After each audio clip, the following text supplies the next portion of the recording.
Hey folks, you know I take my trail camera intel pretty seriously. It's a huge part of how I build my hunting strategy, and I'm always looking for gear that just flat out works. Stuff I can rely on. Backed by solid people and the best customer support in the business. That's exactly why I run Tactacam Reveal cell cameras. Whether you're just getting started or you're a full-blown data junkie like me, they've got a camera to fit your budget and your hunting style. My go-to currently is the Reveal 3.0 series with fully integrated GPS. These things are dead simple to set up.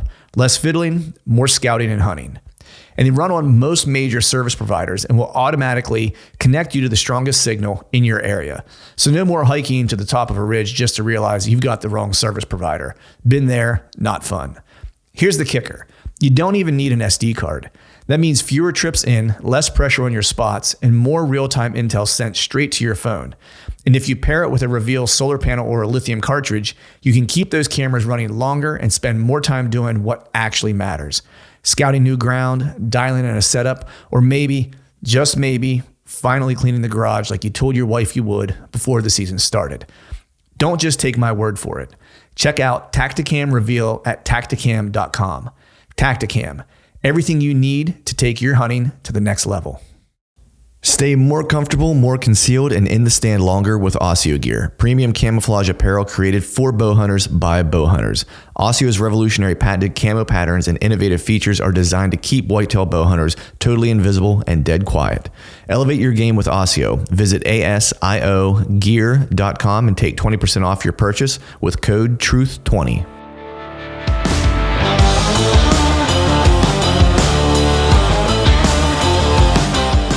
Welcome to the Truth from the Stand Deer Hunting Podcast, brought to you by Tactacam Reveal Cellular Cameras. I'm your host, Clint Campbell, and you're listening to episode number 447. Today I'm joined by my buddy Joe Miles to talk everything from whitetails to leopards in the bush, so stay tuned.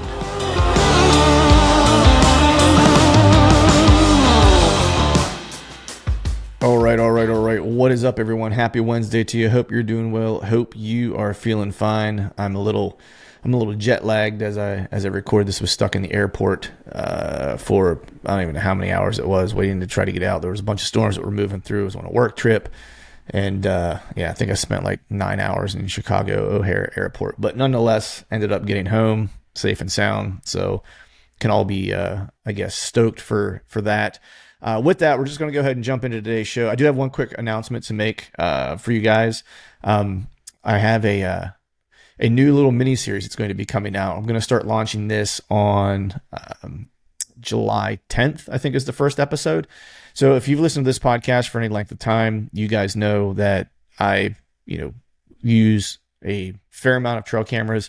I use them in a way that where I try to build long-term data over time to set up hunt strategies. Cause like you guys, I'm a working guy, as I just mentioned, stuck in the airport. So my time to get out and hunt is limited. So I got to be very kind of specific and try to be as strategic as possible about my, the hunt dates I'm going to use, the amount of time I can be out there, and so on and so forth. So trail cameras really kind of give me, I won't say a leg up, but the way I use them is I try to build knowledge on areas that I can hunt and kind of use them around specific dates. And it's usually pretty good intel kind of year over year. But with that, as you guys know, I've used trail cameras for a long period of time. I kind of have an approach that I like to use. And so I thought, what I could do after all the things that I've been able to learn with a bunch of people that I've been able to kind of have access to and run trail cameras with is that, I could probably do a series of episodes that are very small, like talking like 15, 20-ish minutes that kind of give you the nuts and bolts of trail cameras. There's a lot of options out there today. There's a lot of, people who I think probably use them and don't get the most out of them. And if you only have a few, that's fine. If you have a bunch, that's fine. It's kind of, it's applicable for any kind of, person, whether they're a complete newbie in using trail cameras or someone who's maybe been using them for a while and doesn't get the most out of them. And I'm sure even people who, have been running them for a long time might pick up a tidbit or two, from these episodes. So it'll be a 5-series episode. Everything from trail cameras. The first episode is just really kind of going through the truth of trail cameras, like what is, fact or fiction, if you will, talk about seasonal changes and kind of how to move them throughout the season and where you need to be focusing on, what some prime setups would be, like particular areas, how to use your trail camera data to build strategy and analyze the data you're actually getting. And then also talking about how you build long-term data and use them, more of like an advanced kind of tactic or advanced strategy, if you will, for your trail camera. So 5-series episode launches on July 10th in partnership with our friends from Tacticam. So with that, we're going to go ahead and jump into today's show. Have my buddy Joe Miles on today from Osio Gear. You guys know him. You love him. Joe's a killer. Travels all over the place to hunt. I always like talking to him just because he has a very kind of strategic way about how he thinks about things, and he's always kind of looking for adventure. And he's had some killer hunts this past year that we got a chance to talk about. So with that, I'm just going to go ahead and jump into today's show. As always, thank you all for listening. All right, folks, welcome back to another episode of the Truth from Stand Deer Hunting Podcast. And today I got my buddy on, Mr. Joe By God Miles. What's going on, man? Hey, brother, how are you? I'm good, man. We were just talking a little bit before we started recording. I think I borrowed a little bit of your heat from the south up here in the north. Let me tell you, we'll send it anywhere that'll take it, buddy. Yeah.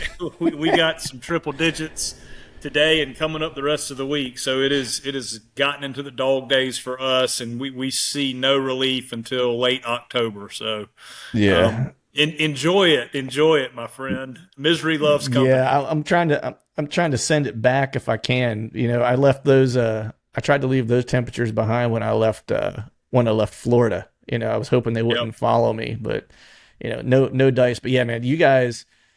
I remember living in the South, man. It's literally once that kind of like May timeframe, I was always kind of my cutoff for like really being able to like enjoy the outdoors without feeling like I was going to die was like May.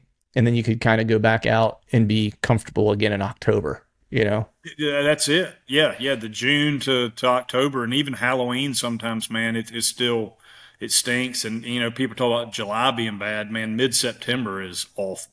Yeah. I remember that. It was like, and it's funny because being a northerner, living in the South, it would always kind of hit that middle of September timeframe. And like, you're like waiting for the cool down. Cause up here, it's like, things are getting right. Like temperatures are feeling good, around that time of year. You still get some warm days, but like your evenings are nice and cool and your mornings are nice and cool. And then I just remember I'd be smacked with like the ridiculous humidity and probably a hurricane along the way. You know what I mean? Yeah. Like just to add insult to injury. You know what I mean? Absolutely right. We're going to bring some rain, but it's going to be some real rain. Yeah, some real rain. And then we're going to go ahead and crank up the heat right after with humidity. Yeah. And then, about the time your power goes out. So enjoy that. That's it. Golly. Yeah, nice. For sure. How's things been in the Carolinas for you, man? Things been good in your world? Yeah. All's been going well. This is a little bit of the slow season for us right now, business wise. Mm-hmm. So we're getting ramped up for the year, and obviously started getting a couple cameras out deer wise. There's an old 8-point that hit a mineral site. Just kind of repeating the process that we do every single year, and it's getting to be that time of year again. Mm-hmm. So starting to be. I think I've got maybe 4 cameras out. I don't really normally get most of them out till later in, after the July 4th, but it's starting to be that time of year. So yeah, it's good, man. Yeah. How about yourself? Pretty good, man. I got most of my cameras out probably in May. I think I got most of them. I probably have like 1 or 2 I still need to kind of get out in specific spots that they don't need to be there too awful early. They're not inventory, like summer inventory areas. But yeah, by and large, most of the work's done. I always say like, I never get everything done that I want to get done. I always have eyes way bigger than my stomach, in the off season. And, I was talking to a buddy about this where, a little bit of my approach has had to change over the past couple of years because my daughter's getting older. She'll be a senior this year. So she's got her social calendar, which at this age, her social calendar partially becomes my social calendar to a degree. Yep. And so in the off season, when I had all this stuff that I wanted to do, it was like every weekend or opportunity I had that I was free, it was either raining or we had like a family obligation. And when I say raining, not just like a little bit, but like a pisser, Yep. And so I really kind of had to wait till May to do usually what I want to get done in those kind of February and March time frames. But, we got most of done what we needed to get done. The rest of it will just be a surprise for me this year.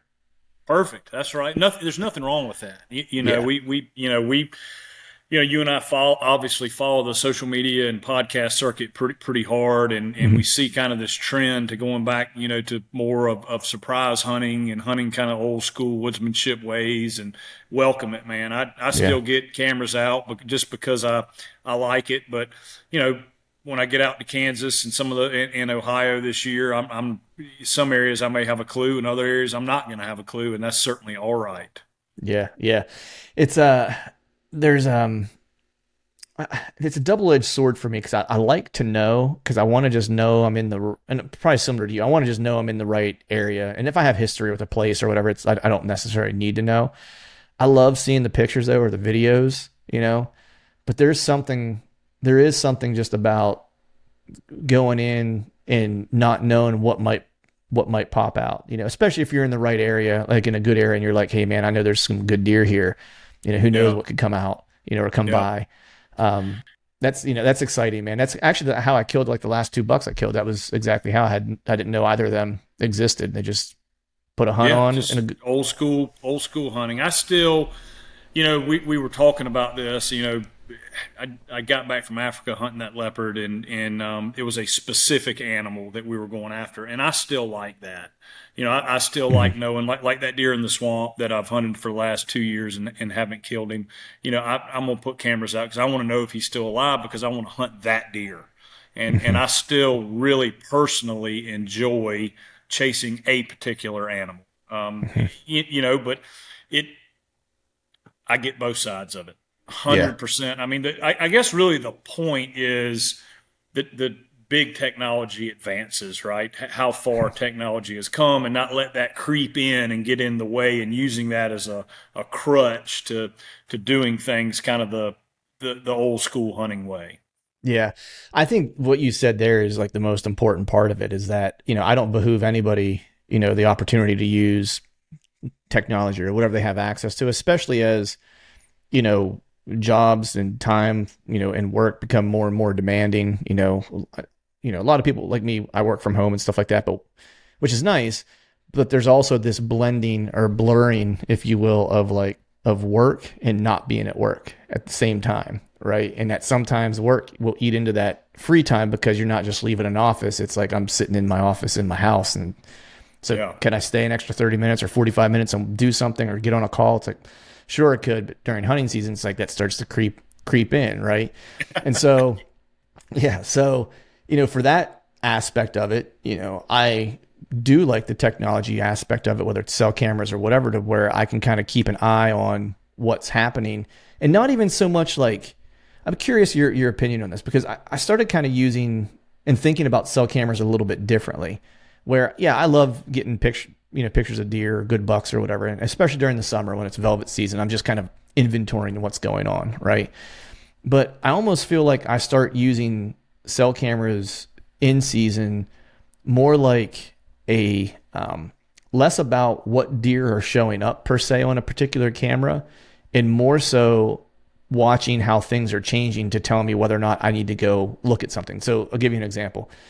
Maybe I have a cell camera, adjacent to like an oak flat or something like that, right? And I've gone in and, in the summer, kind of went and was like, yep, we're holding acorns in this little oak flat here. When they drop, this should turn on, right? Cameras would tell you that it's going to turn on, and you're expecting, like, you kind of know when they're going to drop or whatever the case is. And then, but you don't see any activity, right? Like, to me, that I start thinking about using my cell cameras in that way, where I'm going, I'm not seeing what I should be seeing. Let me go in and see what's happening, and kind of like, Hmm.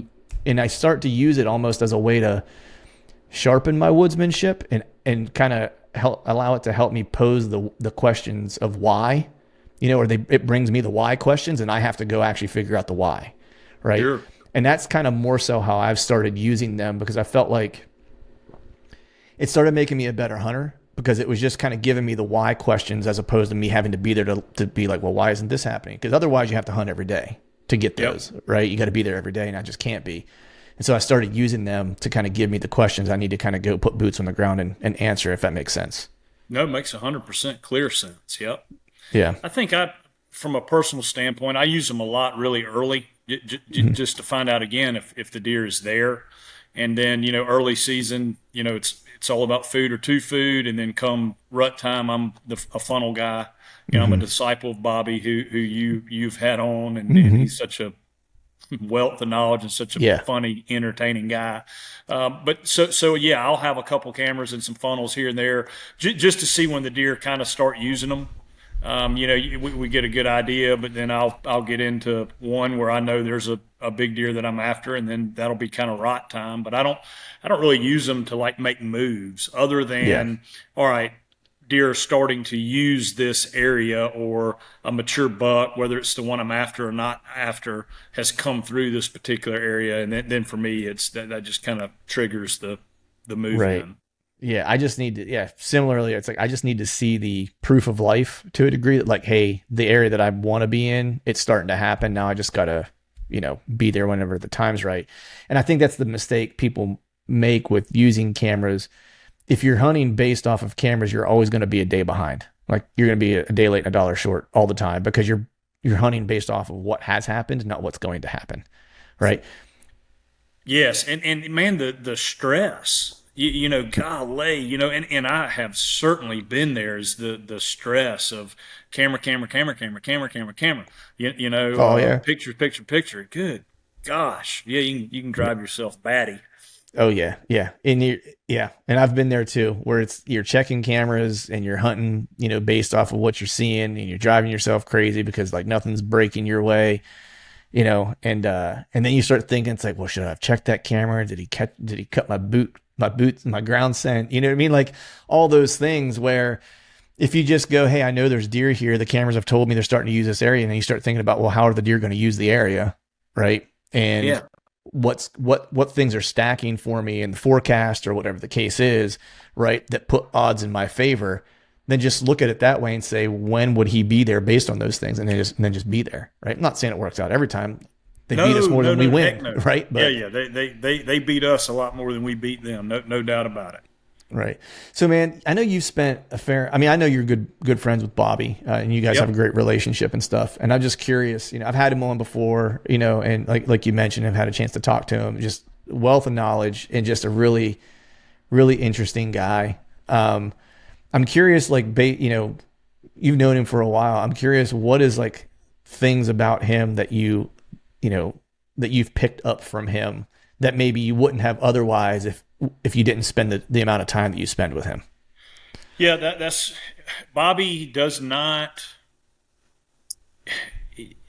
I won't say persona, but he wants people to think that he's this just old mountain man, dumb. I don't know that dumb is the right guy, but the dude is smarter than, and he has more common sense, and he plays this old country bumpkin mountain man nonsense, and the dude is super super switched on, Yeah. and it's not just in the woods where he is smart. He's written books, and his ability to, he acts like he's only, it took him 8 years to pass English, and his ability to put words together. I mean, he started writing songs that are really, really good. Wow. He's just a super smart guy. But I would say the main thing that I have picked up for him is to confirm that you are in the best possible spot that you can be in. For, Hmm. for example, you come to the head of a big ditch or a big drainage, and there is a massive trail that comes around that drainage right there. And you can get on both sides of it, and you can climb up the drainage and hunt on the inside of it, or you can come down the ridge and hunt on the other side of it, right? So north wind, south wind, we just leave it at that. Hmm. And bam, I got the spot. Well, if you had followed that trail out maybe another 100 yards both ways, there might have been two or three more trails that came into that. And had you gone down just 75 more yards, you would have quadrupled your chances of rut funnel. Yes, all the deer are skirting that big drainage, but you set up right on top of the drainage. Whereas if you had just, yes, that is a great spot. But if you had just dissected it a little bit more, you could have put more on your side of the equation. You Right. could have picked up more deer from that funnel scenario. So that's the biggest thing I've picked up from him is just, man, walk it all out and make sure you are in the exact right spot. Right. That's typical Bobby, right? He's never satisfied. And even like the cover, the height of your tree stand and the cover in the tree. If there's an opportunity to ratchet strap in another sapling into your tree to give you more cover, just never being satisfied until you have exhausted every possible thing to know you're in the exact right spot. And I don't know that that's a product of necessarily not working hard enough. In my sense, I think I work really, really, really hard, but just going a little bit further to make sure no stone was left unturned. And that's the biggest thing that I've picked up from it. Nice. Yeah, and going back to what you were saying about how he plays the mountain man role, even when you read his stuff, it's like he's always self-deprecating, in Yes. his in how he writes. And I picked up that, like, from talking to him, like, pretty quick, where I was like, and I've read some of his stuff, like, previously and stuff like that, and I was like, man, this old country boy knows a lot more than he wants to let on that that Yes. he knows, and just his way of. I recently started, like, I bought the book that he wrote, his most recent book. Actually, I have it just laying right over here, because I just recently started getting a little bit of time, and I got through, like, I'm getting ready to go on vacation too, so I'm going to take it with me on vacation to read. But I got through just, like, the archery section at the up front, right? Because I started, as you know, and you did as well, started shooting a traditional bow, right? Yep. And so I was really interested to see what he had to say, like, in terms of, like, his kind of, guidance, if you will, about shooting a traditional bow. And, I love what he kind of talked about, where he doesn't ever present anything as there's any one way to do something, like with the traditional bow, for example. He's like, there's correct technique and there's technique that's not correct, right? Like, if you just look at it as A and B, and this isn't exactly how he said it, but he said, the main thing is just being comfortable, confident, and being able to execute your shot consistently over and over and over again, right? Yep. And then he actually showed examples of buddies of his that have won national and world titles in their shot, and how their form technically was wrong, right? But that person does that same thing over and over again, and it works for them, right? And he said there are certain things that you want to have dialed in, because otherwise it can cause you problems. But by and large, he was like, some fundamental things, and then everything else is you essentially using the bow, and there was one part, and it made sense to me, because I was like, I felt good, like I was shooting well, but I'd have a little bit of, like, I get that flyer once in a while, I mean, I Yeah. couldn't really ever calm it down. I'd shoot 7 arrows, and, like, as an example, and, like, 6 of them would be really good, and one of them would be like, well, what the hell just happened? like I'd never Right. picked the bow up before in my life, Yeah. And after reading, that section of the book, and he talked more about, your skeletal structure, and, like, really kind of, like, using back tension more. And the way he just kind of described it made a lot of sense to me. Like, I academically knew that, but I didn't really understand how to implement it when I'm not shooting a compound, for example, right? Because there is no back wall, like, to pull into, right? It's like, and you don't want to overdraw and stuff like that. And so the way he described it, I was like, oh man, I was like, let me go try this. So I went out and used it, and immediately, like, that one little piece of information, like, dialed my shooting into where it's like, now I went from feeling like, okay, I feel okay, to where now I'm like, I can kill something with this bow now. Yeah. It took me from that to that, Yeah. No, So, no. It's his. Another thing is his ability to focus. Gene and Barry Winslow, I've gotten to spend some time with them in the last few years. I met them through Don and Bobby, but they got to be friends with.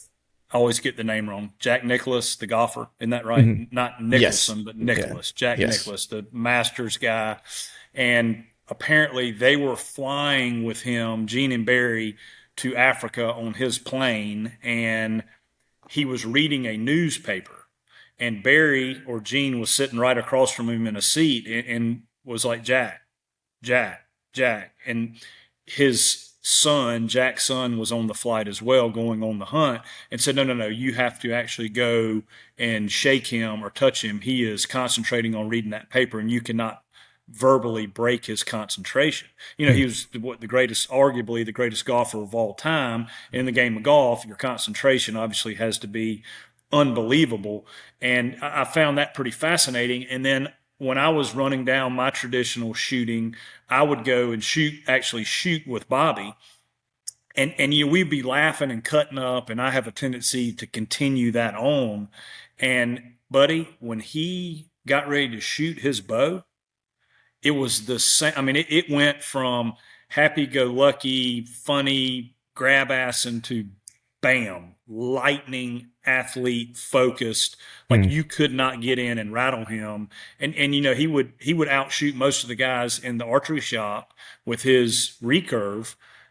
And they were shooting a compound. I mean, we're talking a sub 2 inch group with 5 arrows at 20 yards, and just the focus. I was like, oh, okay, this is next level, and he is serious about it. This is Yeah. not let's just go shoot for fun.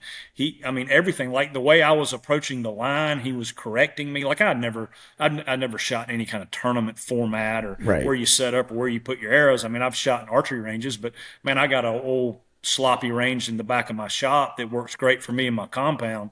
But man, it was when it was time to go, it was next level. It was serious Right. stuff, and I respected the heck out of that. And just seeing him switch into tournament focus was pretty impressive. Yeah. We were talking too before we started recording just about, guys that are, we were talking about MMA guys and just like their skill level and stuff like that. And it goes for any, professional or high level, athlete or competitor in anything, like their ability to dial in. And when you see them dial in, it's like a different animal, you know, Yeah, it, it's a, it, I don't have that ability to concentrate like that. That's just like I don't know if it's like a person. I don't know if I could train myself to do it, or I don't know if that's possible. I mean, I'm sure it probably is with enough practice, but I just don't have that in me, and I have to remind myself of it when I'm shooting, because I'll have a tendency to let my eyes start to drift a little bit off of like what I'm trying to hit, and I know that it's like I hmm drift left consistently. So when I'm shooting, I have to be like, look at the target, look at the target, look at the yeah, target. You know what I mean? Like, yep. otherwise I'd be like, hey, what's that squirrel doing over there? Yeah, that's right. Oh man, right. I get it. Yes, Yeah, sir. yeah. Yeah. Well, man, let's shift some gears here, dude, because you're rocking the hat, and I wanted to talk Oh to you a yeah. little bit about. That's right, that's right. You don't know how stoked I was whenever you didn't show me anything like too far in advance that the public didn't see. I knew some things were being worked on and stuff like that, and you kind of let me know directionally what you were kind of thinking of or whatever, or where you were headed. And dude, I was fired up about the new pattern coming out because, as you know, like as I've kind of been going, it's like I have fallen in love with hunting on the ground and hunting the Yep. plains and stuff like that. And the fact that you have a new pattern that has dropped, right, and is kind of like tailor made for that type of scenario, among other things, like beyond that. But Yep. for me personally, like I was excited for that kind of component of it. So before we jump into all the nuts and bolts of things, like what was the genesis of this? Where did the idea come from? And what made you think like, hey, let's evolve this thing and let's think about another pattern. Yeah, the Raptor pattern was very well received. For it was very mission specific. Whitetail tree stand bow hunting. That was the niche that we saw not only with our pattern, but with our actual camo, with our clothing. Hmm. That we wanted to bring the really premium stuff to more of the whitetail market that was actually engineered for whitetail hunting, that wasn't just necessarily for the Western guy. So that was the gap we saw in the niche that we wanted to be in.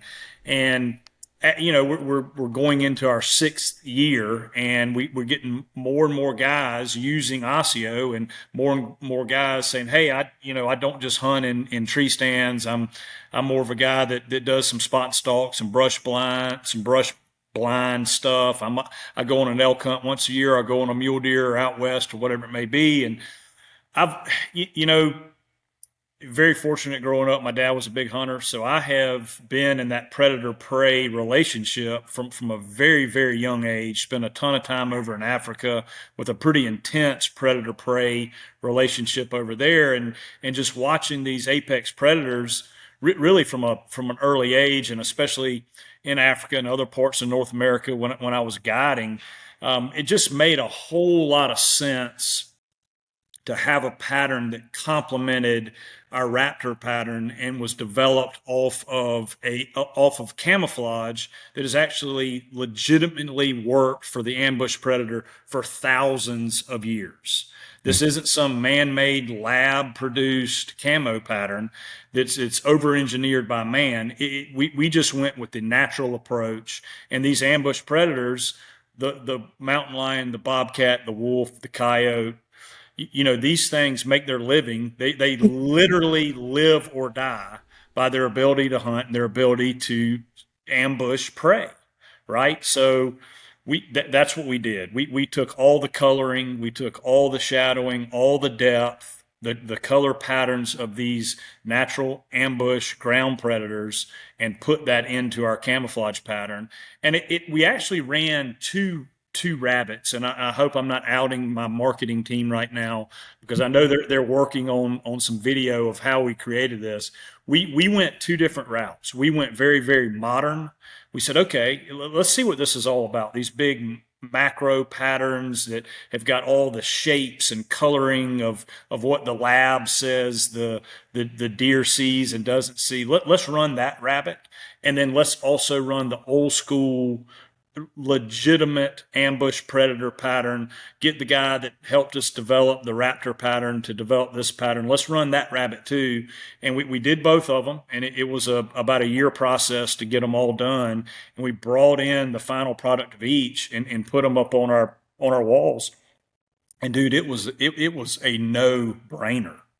Like when this RapX pattern, when we named it and finished it, it literally made me and the guys in the office want to put it on and go out and kill something. I mean, I never will forget Wells, who's our head of marketing, who I know you've talked with some. He's like, Joe, I want to put that on and go hunt. I mean, that, obviously we all got a dog in the fight, but it hadn't been released. We could tweak it. We could change it. We could go any route we wanted to go. And we're like, no, this is it. I mean, this is the pattern. And so guys kill stuff every year, and I've said this probably too many times. You don't have to have camo to go out and kill something. I mean, guys, flannels, blue jeans. There's guys that I'll use Sitka for example. There's thousands of guys that have killed big elk, big deer wearing Sitka. That's a competitor of ours. I get it. I feel like our pattern gets you one step closer and helps you with movement, because if you look at that predator prey relationship, what is the last thing that happens? They have to pounce, they have to move, right? They have to make that move. And us, we have to draw that bow, we have to raise that rifle, whatever it may be. There is some movement involved, and I think that our pattern helps with that last bit of movement, and it really does blend this new pattern. It's a universal pattern. We tested it in trees, and it does well there, and it really, really, really shines on the ground and in Western ambush type settings. Yeah, man, I love that because I feel like going back to what we were talking about a little bit earlier. We're talking about technology, right? I think you can science the shit out of some things. Yeah. Right. And over engineer and overcomplicate things a lot. I think technology has a way of helping us to a degree. Right. And then I think it also has a way to make things that are pretty basic way more complicated than they need to be. Right. Yeah. And when you get right down to it, like the best designs in a lot of cases are those things that mimic existing biology that have to work for survival, right? I was just reading a thing recently on the B-2 bombers, right? That when you look at a Falcon diving, right, in its shape, it's almost identical to the B-2 bomber, right? And I was reading an article about it because that wasn't by accident, because there were certain components of the way that the shape of that bird, whenever it gets into I'm going to just rip it mode and go as fast as I can, the shape of it actually becomes really, really hard to detect. Right. Mm-hmm. And so that the B-2 bomber is all about non-detection, speed, et cetera, right? And so they mimicked, at least what I understand, is that they mimicked the shape of the Falcon to create that design profile, for those reasons. And you even look at cures. Most cures or most things that survive or whatever in the world end up mimicking some form of something that already exists, right? And so I love the fact that you guys are making a pattern that is based off of, critters that have to do that to survive, right? And I think that I think when you get into some of those digital patterns, because look, I've worn all kinds of stuff, right, over the years, and I've always kind of felt like some of those digital patterns felt a little too blocky. You know what I mean? To where it's like, I could always almost pick it out. Like if a buddy of mine was wearing it, he was off somewhere and I was watching, like I could always kind of see where he was at for whatever reason. Yeah. Right. And whenever I saw your pattern, the one thing that I kind of noticed and I started thinking of, because I'm thinking of being on the ground in planes and stuff like that, was that it almost feels like it moves unto itself. Like where there's this, like when I say move, not like alerting movement, like you would see something move, but it was like the way the pattern kind of shifts in and out of the existing kind of, the habitat you're in just looks like the natural kind of movement of like the grass you might be in or whatever, just because, I just thought it blended really well. And then it also made me think of, my buddy Jared from Whitetail Adrenaline and how they would take clothes and spray paint them, right? from so Walmart. I know they don't do any sponsors or anything like that, and that's all cool, but I have gotten to meet him a few times at trade shows, and I'm going to send him some of this, because just he can throw it away if he doesn't want to wear it. But I have a sneaking suspicion that he may throw this on, because, I mean, some of the spots he hunts in Kansas, it is just going to be perfect for there. I'm going to send him some, and again, he may throw it away, but I have a feeling he's going to be pretty stoked about it. Right, because when I saw it, I was like, it's like what he and Chancey were trying to do, spray painting their shirts at the car wash. You know what I mean? Like, it's obviously much higher end, a much better quality, but like it's the same thing that they were trying to mimic, which was like just getting a little bit of that breakup to kind of blend in with the surrounding that's existing, right? And we didn't create it, right? I mean, it's been in nature for thousands of years, and so the mountain lion or the coyote out there that's doing his thing, he's got to live by it. But we get a lot of guys that say, "Man, we want some green, we want some green, we want some green." I get it, I understand that. We have been marketed that for 50 years that got to have green, got to have green. There is a reason that mammal ambush predators don't have green. That are eating deer, eating mule deer, eating elk. Not one of them has green anything in their camo, and they actually have to catch it with their claws and teeth. So we're I understand and what do you do?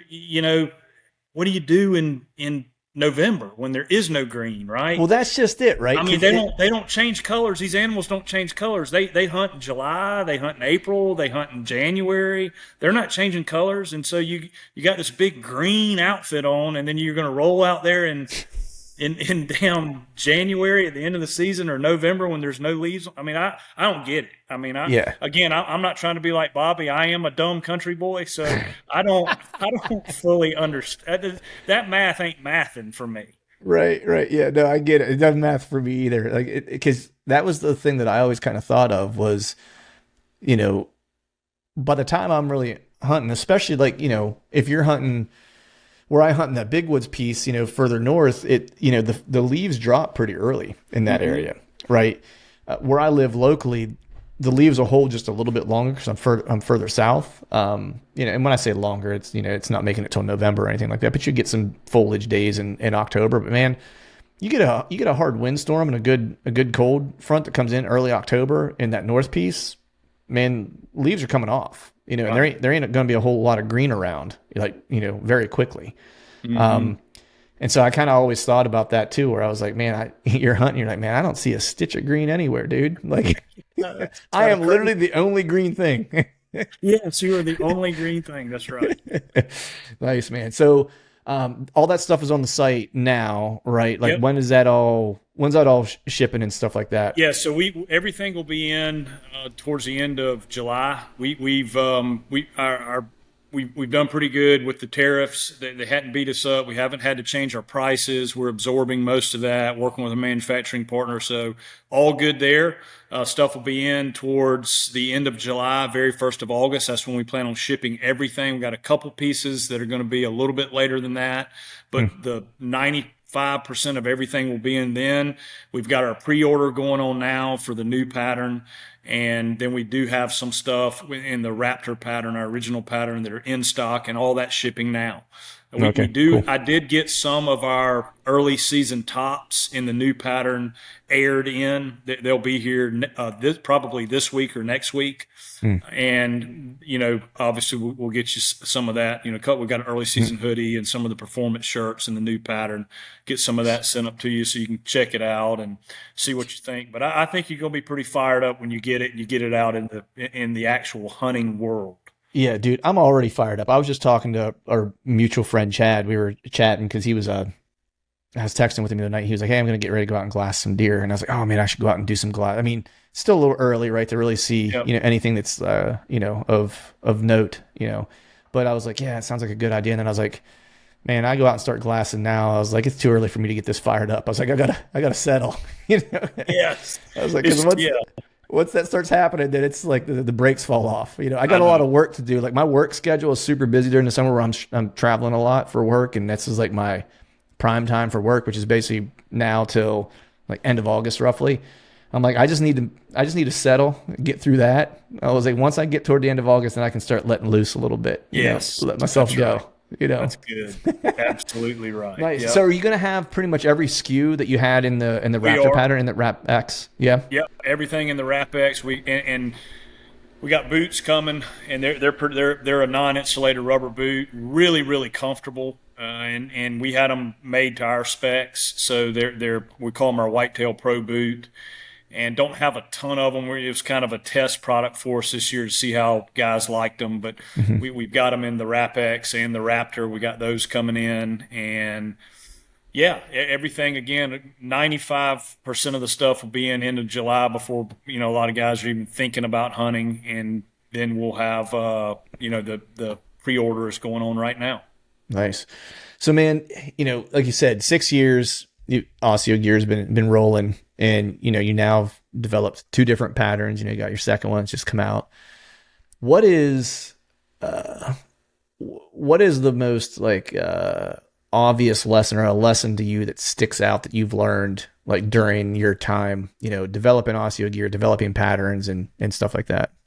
Yeah, I think I've had a couple other businesses. I've always kind of been an entrepreneur at heart. Even right when I got out of school, I sold insurance for 2 weeks and gave the owner of the insurance company back my first paycheck and said, "Man, this can go to my training, but I gotta I gotta go. I gotta Right. do my own thing." And um, I really feel like the most important thing with Osseo and with some other businesses I've been involved with is the team you develop.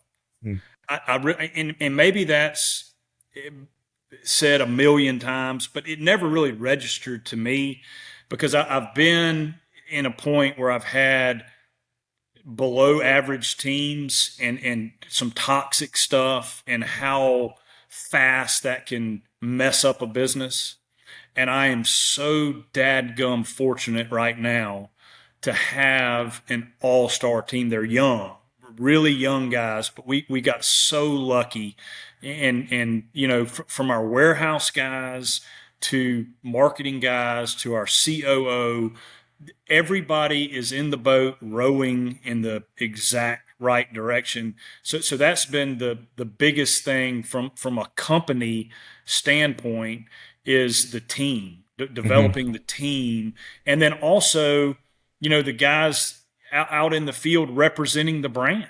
Mm. Is making sure that the brand is being represented by guys that are like minded and fit the brand, right? Hmm. I mean that's all been part of a learning curve that if I could go back to my college self, I would have spent a lot more time in my first couple of businesses, developing the team and getting the absolute, not just somebody to fill a spot, but to drill down on their ability to get in the boat and be like-minded to row with you. So yeah, Yeah. that would be the biggest thing. Man, I love that take because, you know, and I love the fact that you have a lot of young guys that work for, you know, or with Osseo. I hate saying work for, right? Because whenever they're like-minded and everyone's rowing the boat, it's Oh more yeah, of a, man. Yes.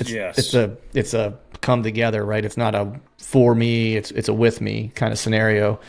As you were saying it reminded me of a guy that I used to work for/with. He was the CEO of an agency I worked with. He was a former military guy, retired military guy. And I was at a point in my career where I was making some decisions and was trying to figure out what I was going to do next and stuff like that. And he was always a really good, just like mentor type of guy. You know, guy has sold the agency, has piles of money. Like he has no reason to like take me aside and like mentor me in any meaningful way other than just he's a nice guy, you know? Yeah. And he was just like, going to give you a piece of advice, life advice, work advice. He's like, I'd rather have someone willing and barely capable. He's like, I will do more with that person than I will if you give me a person who has all the capability and isn't willing. Yes. He's like, don't ever underestimate the person, the willingness of the person. Yeah. And I was like, you know, and that really kind of stuck with me. I was like, man, you know, this guy's super successful. He'd rather take someone that he has to mold and work that has the gumption, you know, Mm-hmm. in the have to or the willing to, right, than he would the expert. Yep. You know. No, I'm with you 100%, man. It has been so refreshing, you know, to have. I mean, my team Sunday 3 o'clock in the afternoon, I can send a text out. Hey, what do y'all think about this? And within 5 minutes, they might be on the lake with their family or whatever, but they're like, yeah, but what if we turned it like this? And you know, everybody is so bought in, and it is a fun place. We do, and that's another thing is culture. Mm-hmm. And, you know, I didn't even understand what culture was, but we have a lot of fun. You know, we actually interviewed a guy, a customer service rep today, and he goes, I don't really, he obviously cares about the pay, but he was like, y'all were grilling steaks on Friday. You know, I saw that all over your social media, and then you're packing orders and eating steaks. And, you know, I want to be part of this. And Yeah. so it has been a good, fun run, you know, going into our 6th year. And it's taken a lot of work. I mean, Yeah. I did it all the first 2 years. I mean, I've told you this before. I mean, it was 10 o'clock at night to 4 o'clock in the morning, and you know, a new product introduced into a really competitive space, and the hate we got right off the rip. You know, I've got my motivation file of screenshots year 1 and year 2 of you know, and one of these days, you know, I'm gonna release those, and a couple of the guys I'm actually gonna mail packets of clothing to, because if it hadn't been for some of those comments, they scared me to death. Right. And I was like, we're going to be out of business in 6 months. You know, it was Right. those type comments, and you know, scared me into, I got to do, because I basically Overdrive. Yeah. yeah, I mean, overdrive, brother. I got to, I'm gonna go bankrupt and be on the street. So I gotta work my butt off here. So that, you know, I'm no business coach by any stretch of the imagination, but guys that are, you know, starting their own businesses or doing their own thing is, man, don't listen to that nonsense. You know, it's just let it roll right off your back. It doesn't matter what you do. There's going to be guys that aren't happy with it, you know, and think that you're doing dumb stuff, but you got to just let that flow. Yeah. Yeah, man. I mean, the same can be said for hunting, right? I mean, we see the same thing in hunting where a guy like, hey, you shouldn't have killed this, or you shouldn't have used this weapon, or you shouldn't have done that. And it's just like, you know, it's nonstop, you know, and the same advice I think applies, right? It's like, just let it roll off your back, keep the blinders on, and you keep doing you, you know, whatever floats your boat, whatever it is that you gotta, whatever that next milestone is and that trips your trigger, that's the thing you just go after, you know, with 100%, with wild abandon usually, right? That's like, it's the only way anything cool ever happens. It's what I always tell my buddies. They're like, hey, what are you doing? I was like, I'm just trying to do cool guy stuff. You know, it's like, yeah, nice, man.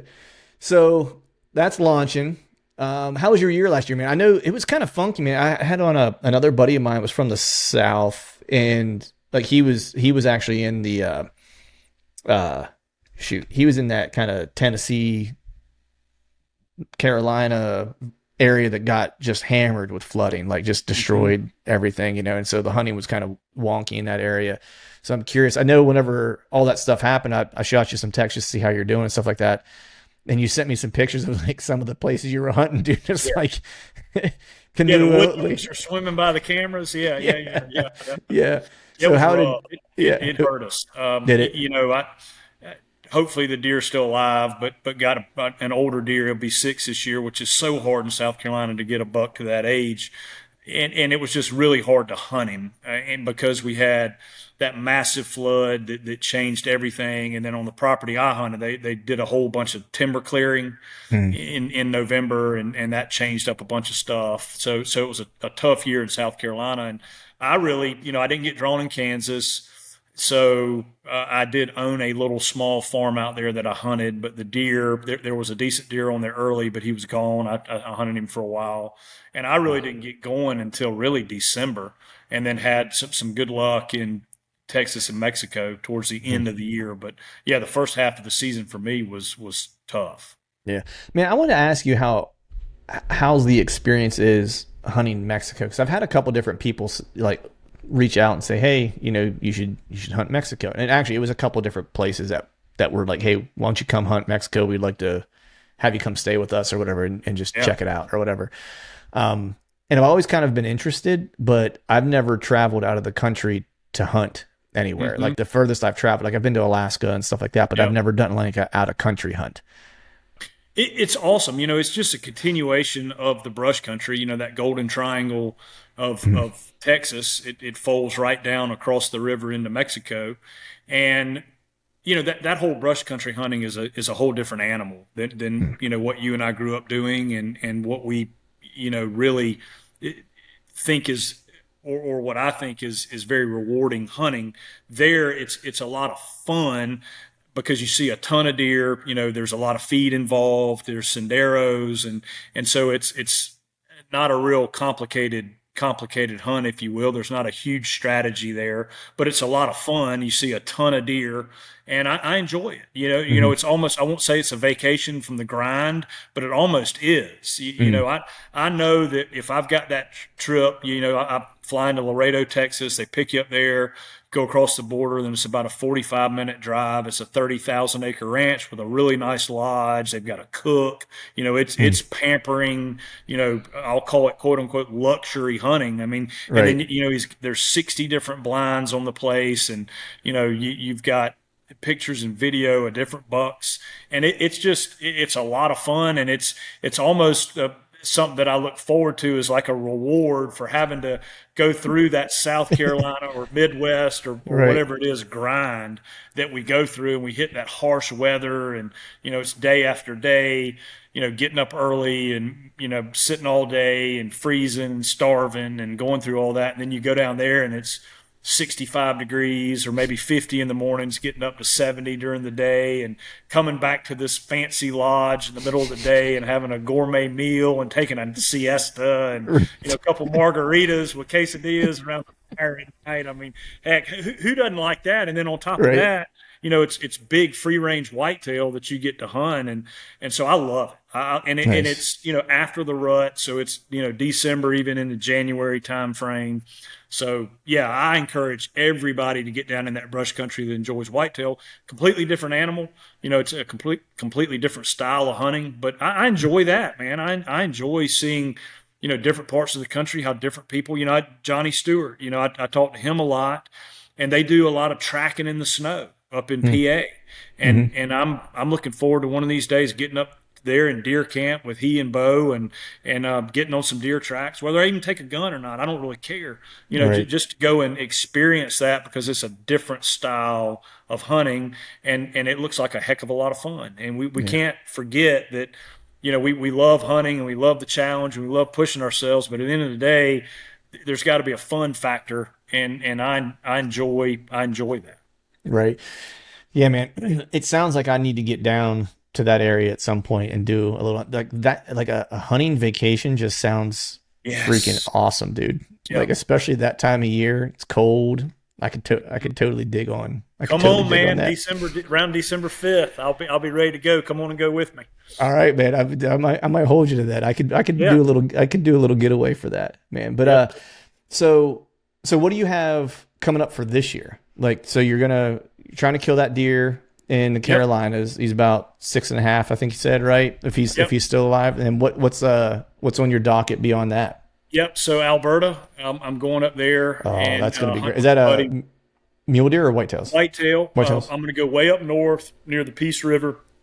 I did kill a big mule deer up there a few years ago, and I think that's whitetail. I was going to say he's from around there. He is right there. I don't know if you can see. Yeah. But he's a pretty good one. And but yeah, going up there, I'm going to hunt. We start early in South Carolina, as you know, August 15th. We start, so I'll try and get on that deer in the swamp early. And if not, that'll have to be a rut hunt for him. But I'll give it a crack the first 7 or 8 days of the season, then go up to Alberta, try and get on something early there. And, that's alfalfa and canola fields. So we'll do that and then come back home.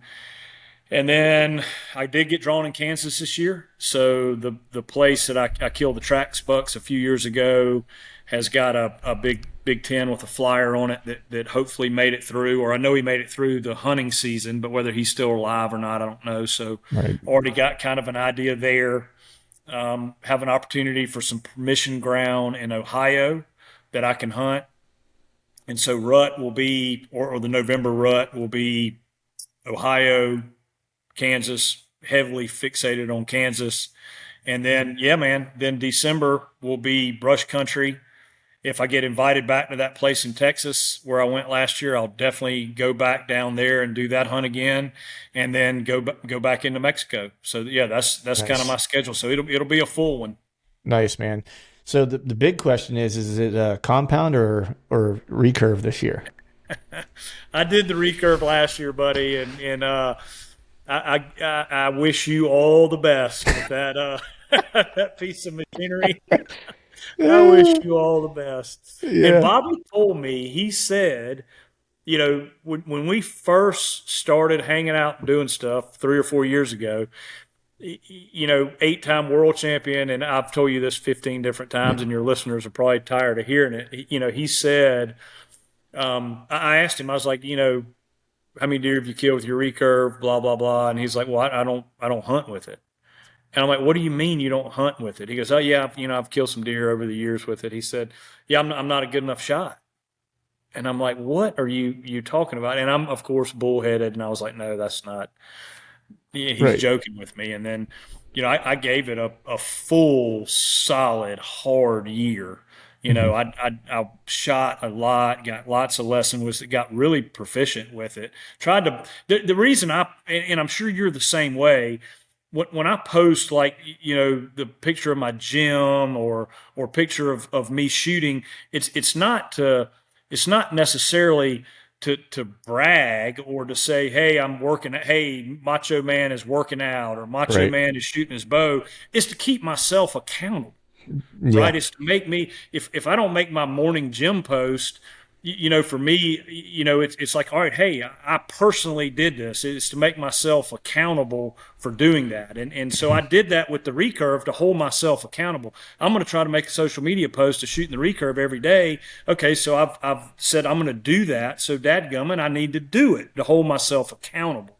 And I did that for basically a year. And I did. I shot 3 bucks with it last year. One of them got away. One of them I had to finish off with a rifle, and one of them went about 300 and something yards, and we got him. And, kudos to everybody, yourself included, that are going to do it. I personally just decided that I would go back to the compound bow. That was just a personal decision. I gave it an all-American try, and guys do it. I mean, how about Jared?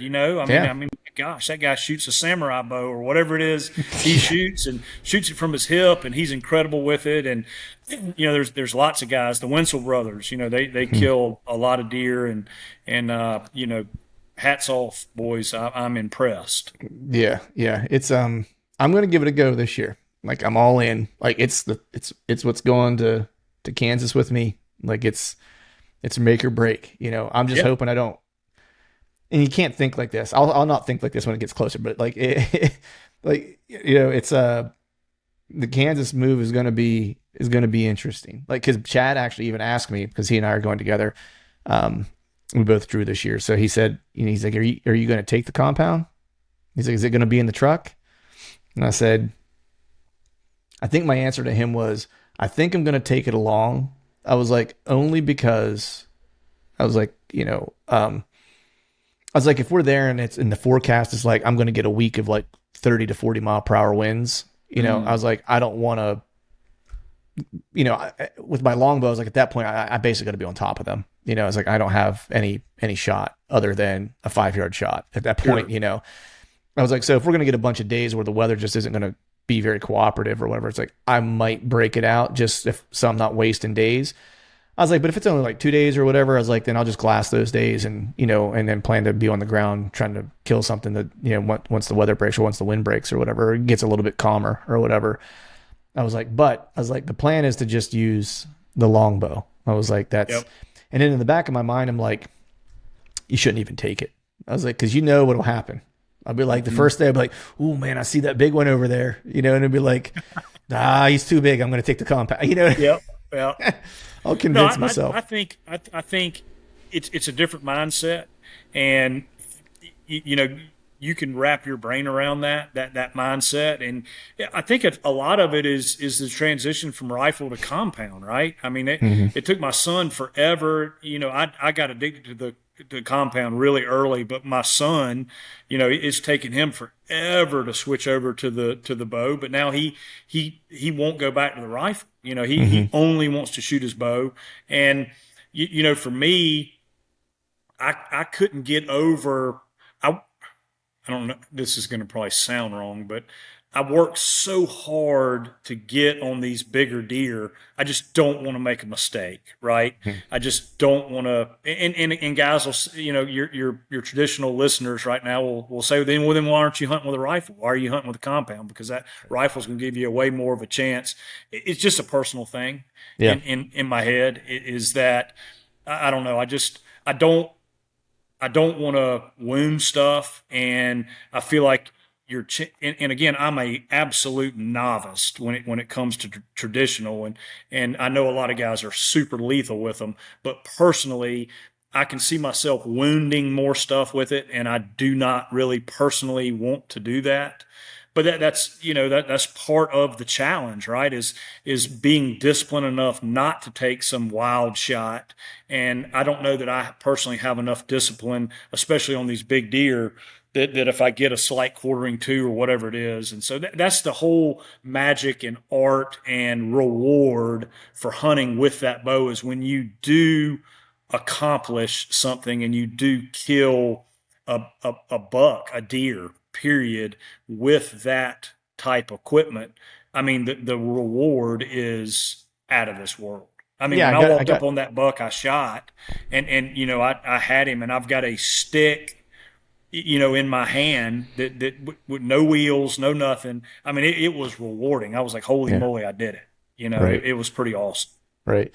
Yeah, I'm looking forward to hopefully having that feeling this year. I do have like a farm a buddy of mine hunts that he invited me, and he was like, bunch of does. He's like, if you just want to get blood on the arrow with it before you head to the Midwest, he's like, this is the place to do it. He's like, we'll get some shot opportunities or whatever. Cause I was like, I just want to get blood on it. I was like, if I can kill something once with it, I was like, then I feel like mentally I'll be like, like, okay, I can do this. I've done it once. I can do it again. It's just a matter of being patient and waiting for the right opportunity and stuff like that. For sure. Yeah. How did you feel was your, like your effective kill range? Like what was your kind of mind Inside going into that? 15, inside Inside, 15. And, yeah. and I felt like, and mine was that super curve that Steve Hmm. builds. So it's fast. I mean, that Hmm. thing Bobby loved it. You know, I went up there, he looked at it, it's like, nah, just go with and then I shot it like two or three times and he grabbed it out of my hand and he shot and he goes, no, you need to shoot this thing. So I was like, all right, yeah, I'll shoot this. Steve makes a Yeah. incredible bow. Um, but it seemed like the sweet spot for me was about 12. Mm-hmm. And it just it felt like that was the right, and I was shooting using the tip as Hmm. not what guys I think called instinctive, Instinctive. and Yeah. yeah, and Bobby will argue that all day long that there's no such thing, but I can't wrap my head around any of that. But I was using the tip of the arrow. Like if he was 15 yards, I would put the tip of the arrow right in the lungs, and if Mm-hmm. he was inside that, I'd put the tip of the arrow up like on the brisket. If he Mm-hmm. was inside of that.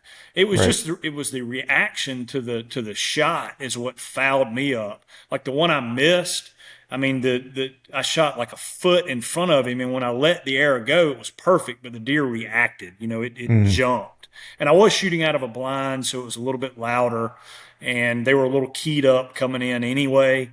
So I think out of a tree stand in a natural environment where they're coming through an oak flat or coming through a funnel or whatever it may be, I don't think the reaction will be near as much as on feed.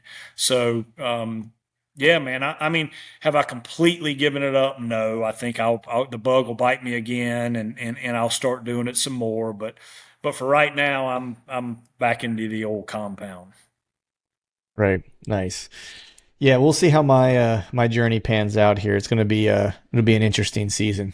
Hopefully we have some good stories to tell, man. But speaking of you said deer coming in being keyed up, dude. You were in Africa recently, and Yep. I don't know that I would be more keyed up and on edge doing anything other than what you were doing while you were there, man. Like, so just talk to me about that hunt a little bit. Like, I've never been to Africa. I know you've been a bunch and we've talked about it before, but this was a little bit different because of what you were chasing. Yeah, I worked over there for 7 years when I got out of school, and that was my plan was to work as a professional hunter guide and for half the year, and then sell safaris the other half. And wife and I married, kid on the way. Just priorities shifted. I needed to keep my family, and that wasn't going to work. So, but long story short, is I kept all those relationships, and I continued sending people over on safari. So, every year, every other year, I try and get over there a couple of times just because I love it. It's an outdoorsman's paradise. Love everything about it. Was never into the predators. Like I didn't want to shoot lion, didn't want to shoot leopard. Didn't have any interest in that. I guided some of that, especially the leopards, and was in on a couple lion safaris. But I just didn't want to do it. And a year before last, I was in Botswana shooting some plains game with my bow. I was bow hunting over there, and there was a camera guy in camp that I had known from back in the day, and he and I kind of rekindled. And he said, have you done anything with leopard or lion yet? And I was like, no, I really don't want to do that. And he said, have you heard about these cattle killing leopard from the southwest part of Zimbabwe? And I said, no, hadn't done much in Zimbabwe. Well, he brings up the pictures of these cats, and they are freaking massive, Hmm. like 180, 220-pound cats. And I'm like, all right, walk me through this. He goes, dude, they are so smart. He said, I know you like hunting big whitetail. And he's like, I don't know a whole lot about them, but hearing you talk about them, like your strategy has to be absolutely dialed. He said, it is the same thing. These things have been poisoned. They have been snared. They have been trapped. They have been run with hounds.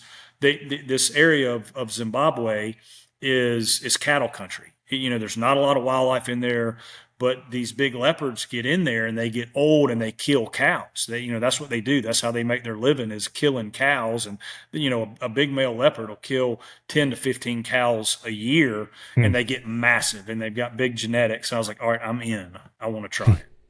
And it was a huge, huge strategy. I mean, and we can get into it, Clint, if you want to, into the different parts of it. It's a fairly long story, and I'll try to make it brief. But basically everything from how you would use trail cameras, you would put baits out. So we would go in and we actually bought 2 cows and we quartered them. We butchered them and quartered them, and then we went out and hung them in different areas like dry riverbeds where the big leopard track was, and we were after one particular cat.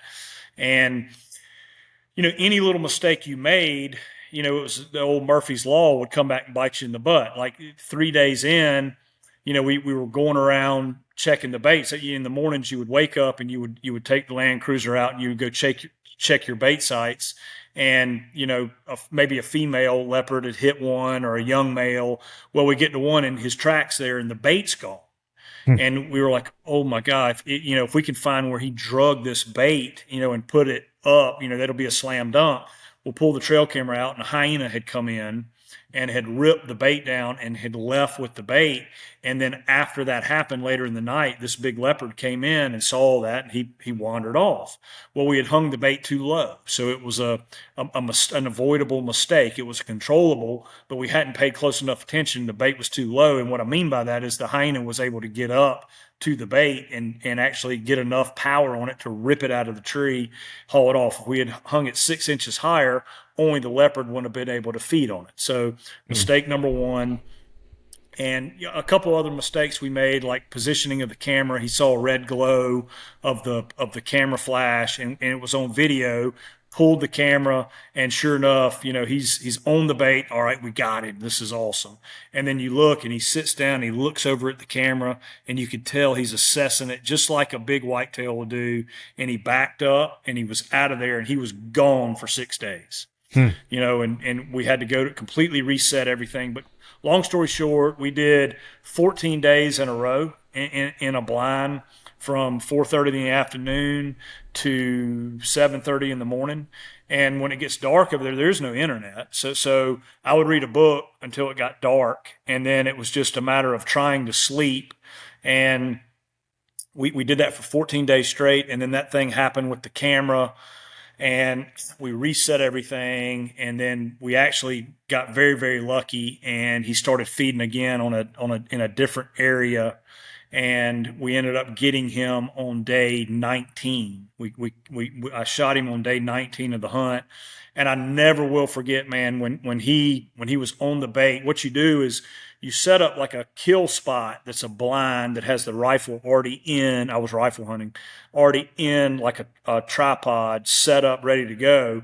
But those big cats will do a 360-degree loop around the bait before they come in. And if you're in that front blind where you can shoot the bait, even if you're within like 100 yards of there, they'll do a big loop around it and they'll smell you and they won't come in. So you set that front blind up, and then you make almost like a beach trail, like 300 or 400 yards back. And then that's where you sleep and set up. And then you have a motion sensor on the bait. And then when that bait moves, it pings in where you're sleeping, and then you walk in. You're talking about a 200-pound cat that you're walking in the dark. First of all, you've come out of a coma, sleep. Yeah. It's 11:30, 12 o'clock at night, and that thing goes ping, and you wake up, and the adrenaline blasts through you. And then we got out of the blind and start walking up there to the blind, and we're about 30 yards away, and I can hear him in there crunching bones on this bait, and I'm going, oh my gosh. And then, I got on the rifle, and I could see the bait, and I could see everything. And then, of course, you're like, I have to make a good shot. I mean, the pressure that you put on yourself, because wounded, 180, 200-pound cat is not a good plan. Somebody is going to get hurt. And I was fortunate and made a very good shot, and just absolutely dumped him right there under the bait. He was dead immediately. But it was crazy, man. It was everything we love about the chase was in this hunt. I mean, everything about the strategy, the stress, we're running out of time. When guys have, a week or 10 days to go to, the Midwest or whatever it is for their rutcation. This was the same exact thing as you're watching the days click by. The animal is there. He's there, but you can't get him killed. You made some dumb mistakes that you could have avoided, just like we do whitetail hunting. Right. I didn't shoot my bow in the wind. I didn't, whatever it is. I didn't put my trail camera high enough, or there's a million things that we can make mistakes on, and the same thing was in there on a real trophy type animal, and we were fortunate to get him, and it was a hunt of a lifetime.